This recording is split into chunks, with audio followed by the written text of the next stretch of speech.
What is up everyone, and welcome to some more F1 23 My Team career mode, and we're here for round number 15 of season 7 of our Jaguar Racing career.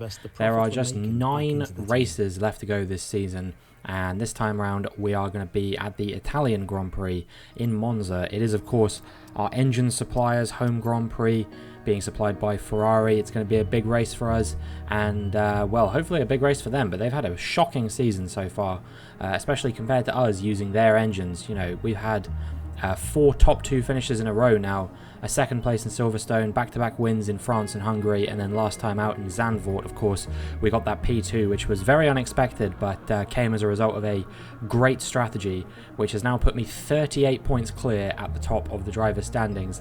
And going into Monza today, we have a real opportunity to take the lead of the constructors' standings for the first time this season as well. All we need is for the both of myself and Charles Leclerc to get a good result here in Monza, and hopefully things will go well for us. Charles Leclerc, he's well liked around these parts, of course, having driven for Ferrari for like 7 or 8 seasons, I think, something like that.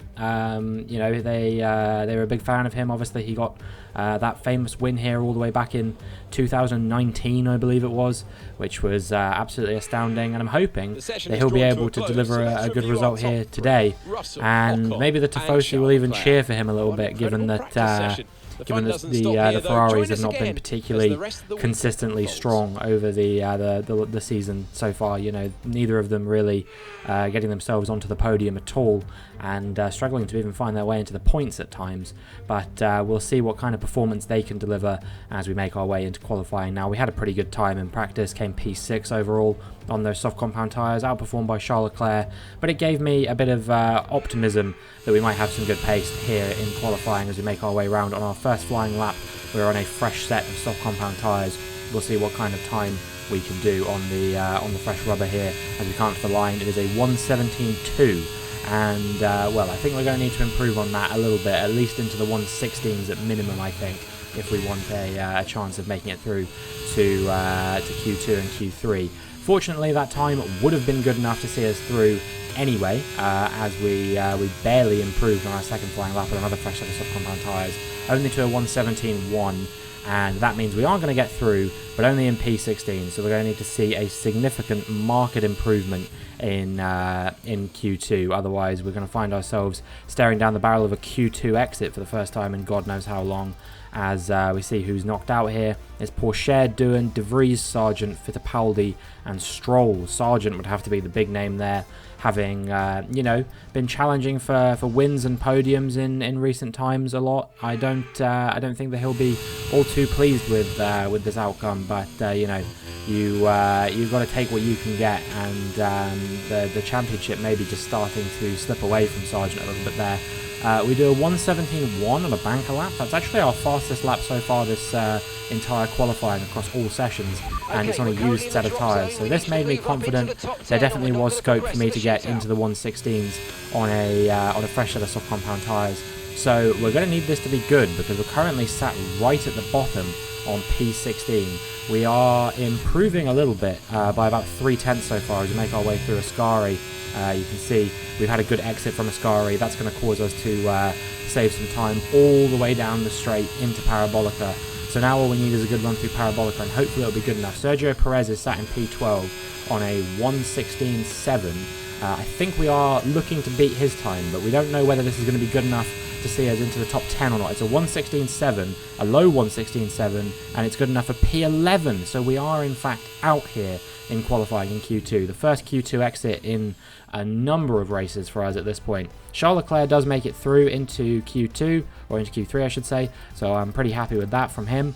But yeah, 0.03 of a second off of Zhou Guanyu's time there, frustratingly. We probably were capable of getting that level of performance out of the car, but just couldn't extract it on this occasion, and we're going to have to settle for P11 and hopefully make up some positions to get ourselves into the points in the race tomorrow. But we'll have to see what we can do as we get into the Italian Grand Prix.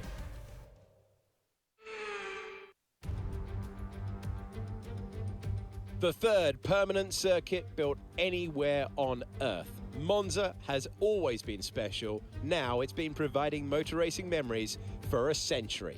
Welcome to the Italian Grand Prix.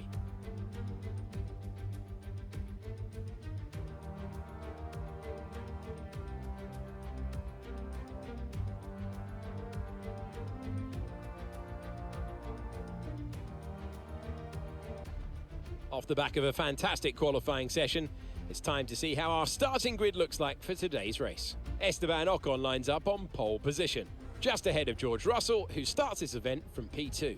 Considering the rest of the grid, we have Oscar Piastri, Leclerc, Verstappen, Gasly, Magnussen, Norris, Hauger, Joe, Robinson, Albon, Perez, Vesti, Liam Lawson, Tsunoda, Teo Porcher, Doohan, De Vries, Sargent, Fittipaldi, and Lance Stroll brings the grid to a close. And now it's time to head down to the track.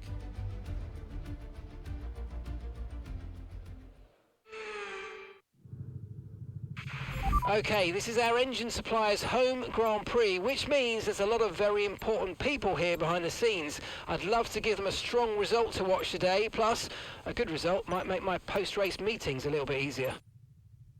I don't know if it's simply that there's just crazy track evolution here, but looking at those times they did in Q3 is ridiculous. Pole was 1:15.3, that's 1.4 seconds faster than my best lap in Q2. So yeah, I don't know if track evolution was just very significant or what the deal was with that, but certainly didn't fill me full of confidence for the race seeing that. But it is a Red Bull front row lockout in qualifying, so we are going to need a very good result and a very good performance here. Charles Leclerc starting P4, we'll see if he can get himself involved in a conversation for a podium finish, but for us it's going to be just about getting into the points and seeing what we can do now as the lights come on and the lights go out. And it looks like we've had a good start compared to Dennis Hauger there in P9. Joe Guan Yu not coming away amazingly well either. We're going to try and go around the outside of Lando Norris there, but he's got pretty good traction, and I'm going to back out a little bit, back off, and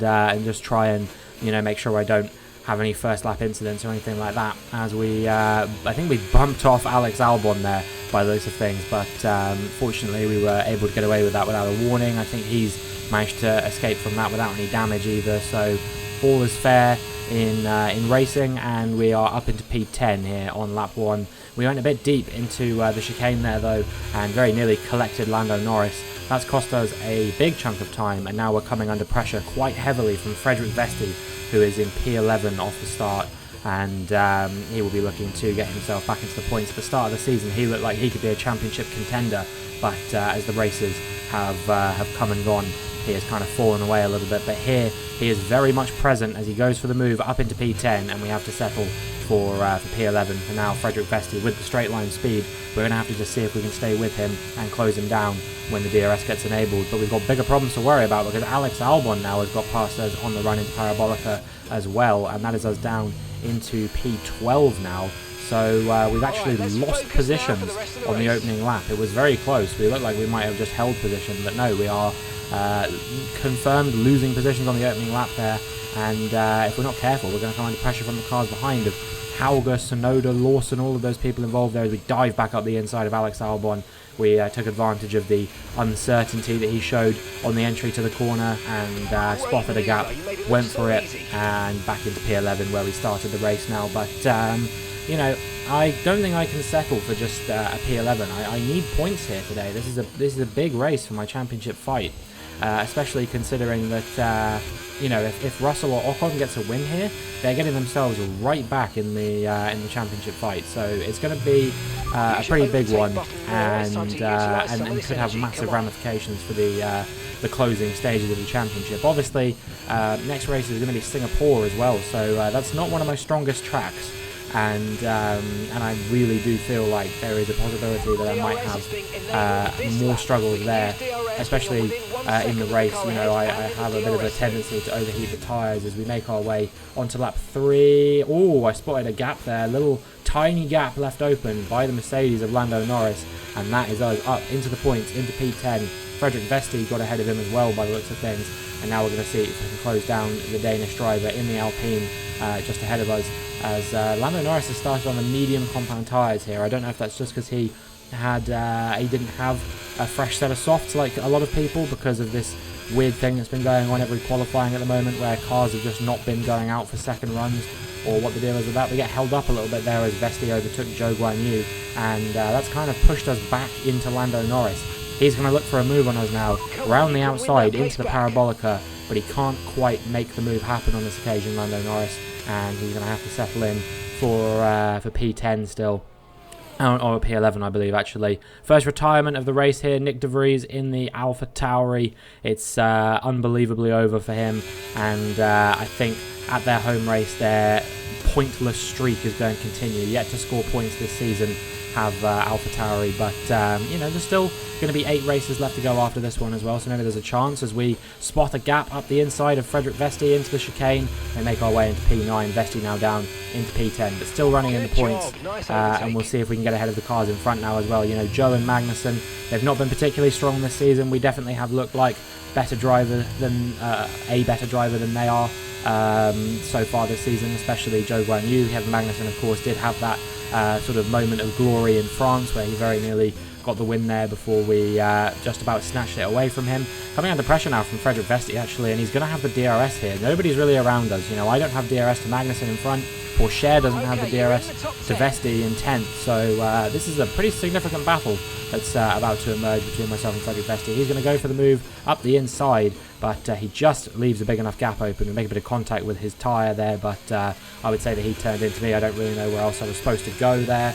I guess not go for the move is probably the answer, but I mean, look, you know, you see a gap, you go for it. That's how racing works, right? So he's going to have more DRS here now as we make our way into the middle part of lap 10. It is another DRS zone, and Frederick Vesti this time is not going to keep a gap open for me to send myself through. So yeah, there's going to be him back up into P9, but we are pretty close to our pit lap, and you can see that the rear tyre is now 47% on the rear left. I was thinking to myself, maybe now would be a good time to box for those medium compound tyres to the end of the race, but you know, I was kind of half-hearted on it. I wasn't sure whether I should or not, so eventually I did a bit of a cheeky thing, and I crossed the pit entry line after it had already come up, so technically breaking a few rules there, but you know, I won't tell if you don't. So as we come into the pit lane, we are going to be going onto a set of medium compound tyres, and there's a red flag. There's a red flag, and we're in the pit lane. This is the worst possible time this could have happened. There actually isn't a worse time this could have happened. We're just in 20th now. That's it. That's it. We're 20th.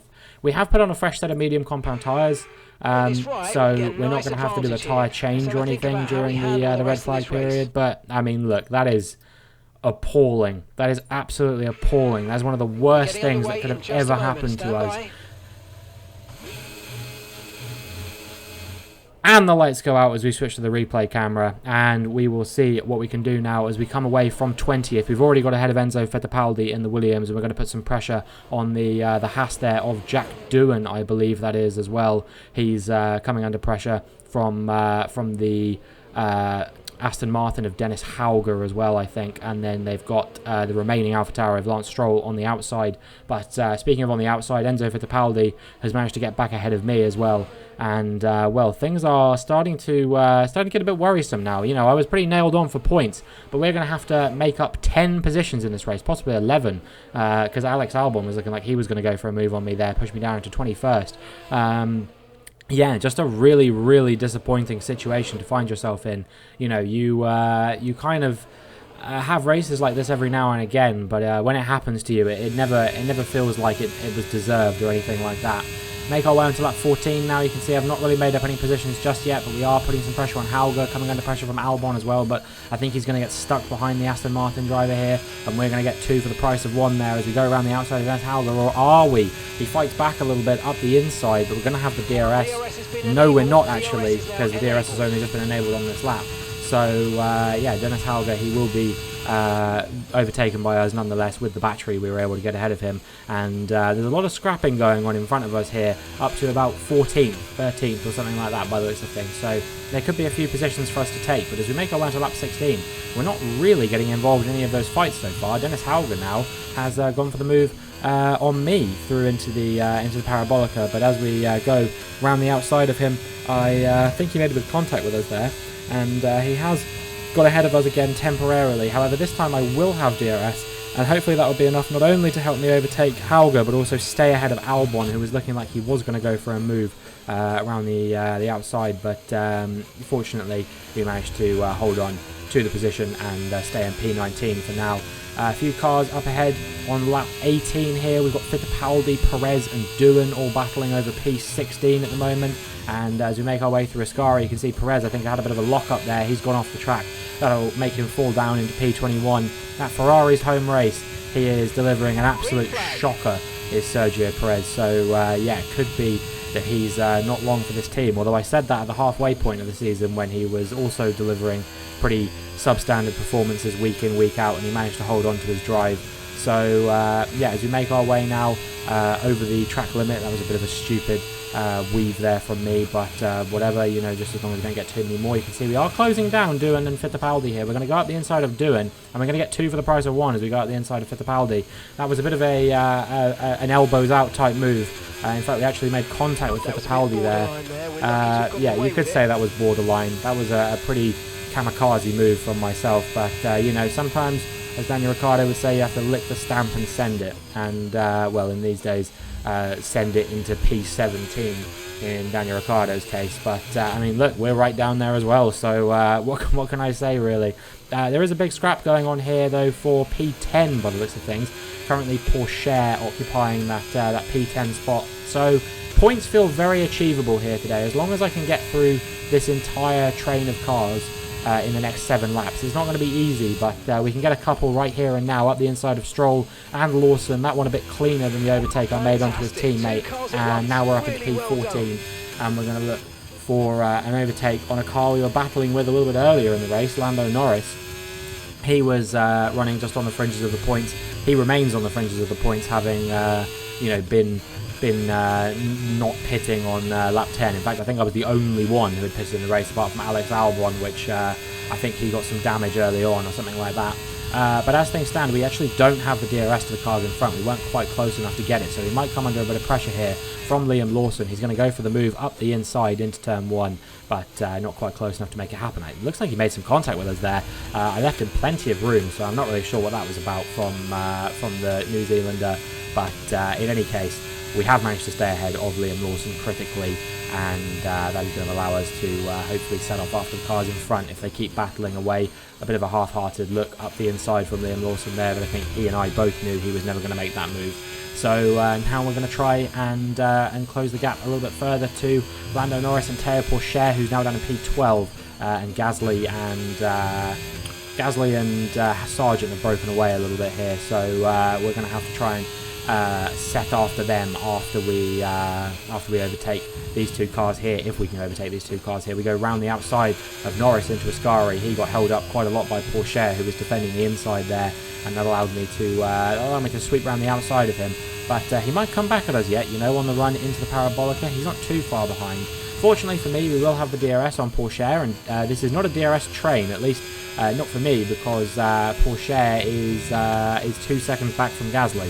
So as long as we can get ahead of Porsche here, I'm pretty confident that we can make this move stick, and we can hopefully set off after the cars in front. So we're going to dummy him to the inside, move to the outside, and then we're going to try and send it around the outside, which will switch to the inside for the second phase of the chicane, and we make our way up in P12 now.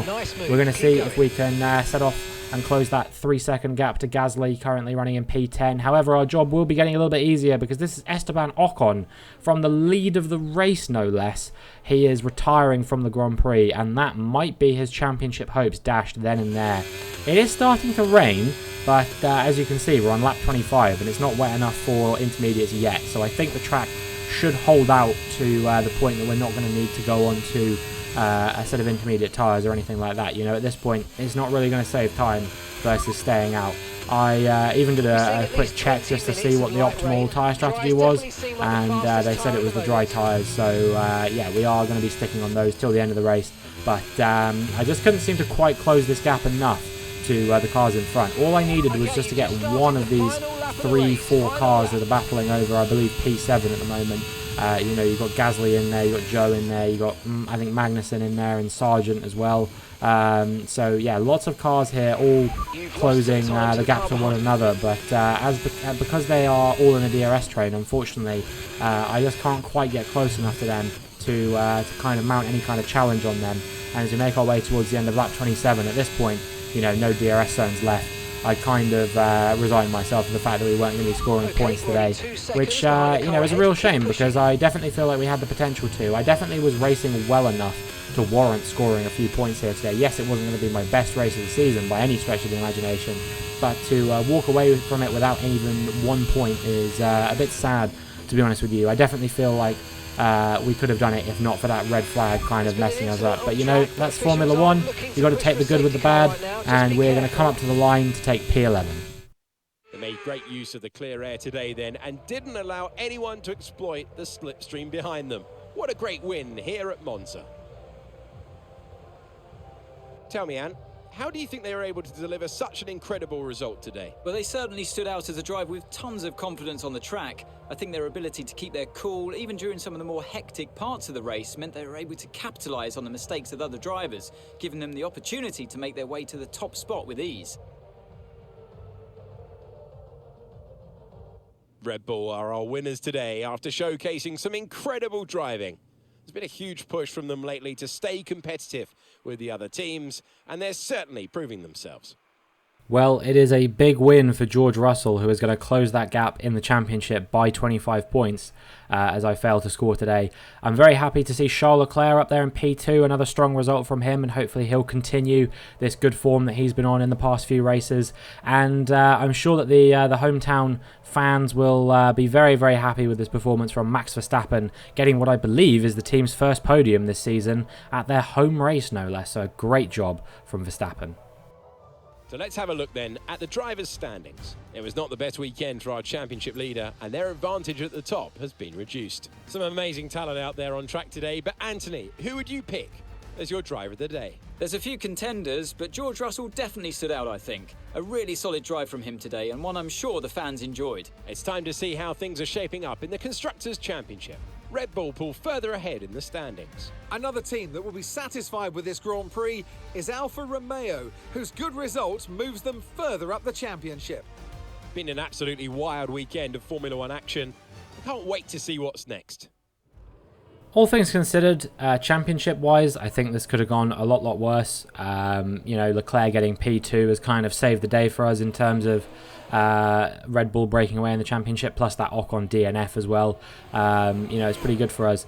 At the moment, the championship fight is looking like if it is going to go down between two drivers, it will be myself and Russell, who, I'm 13 points ahead of him still off the back of this pointless result, and 40 points ahead of Esteban Ocon. So, Ocon is going to need myself and Russell to have a pretty poor time of things in the next few races if he wants to get himself back in the championship fight. Meanwhile, a little bit further down the Drivers' Championship as well, there is a little bit of a battle brewing, which if both of the Red Bulls and myself start having a little bit of a worse time of things, we could see Leclerc, Norris and Sargent getting involved in the championship fight. Other than that, I can't really see anyone else making a big play for the championship this season now. I think those are going to be about the only drivers who are likely to contend for it. Meanwhile, in the Constructors' Championship as well, we're only 11 points behind Red Bull now. We have had a pretty solid time of things, so I think that hopefully if we can have a good race in Singapore, we should be able to get ourselves back involved in that one as well. I talked about the difficulty sort of metric that I've been using this season, which is that if I win, I up the difficulty, and if I don't score points, I lower the difficulty. So that is something that we will be seeing happen for next race. Obviously, failing to score points, even if it was only P11, I'll be going down from 99 to 98 for the Singapore Grand Prix. Hopefully that will be a good race for us. At least we'll be able to score a few points there or something. Oh, that was a hefty whack on Fittipaldi. You see it from that angle, and it really does show that I hit him quite hard. Fortunately, it was just tyre-to-tyre contact, so it didn't cause him any major damage, but certainly I think he will have been rather aggrieved by that.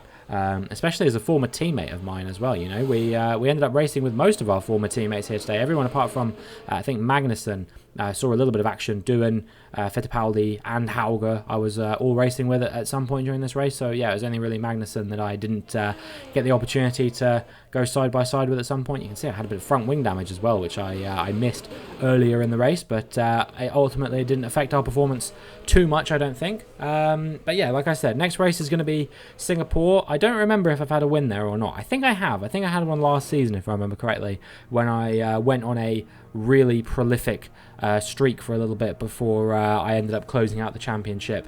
Of course, I've got Japan to look forward to as well, which is going to be good. There's no Brazil on the calendar this year because I tried to remove a few of the circuits which were sort of my stronger circuits. That's why Canada and Belgium weren't here as well. I was trying to see if we could make things a bit harder, especially given how dominant last season was.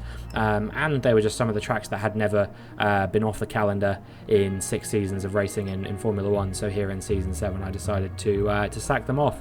But yeah, still another 8 races left to go in the season. Anything could happen, and hopefully we can have a strong finish to the season. But that is going to be it for this video. So if you enjoyed, please make sure you like and subscribe, and hopefully I will see you in the next one.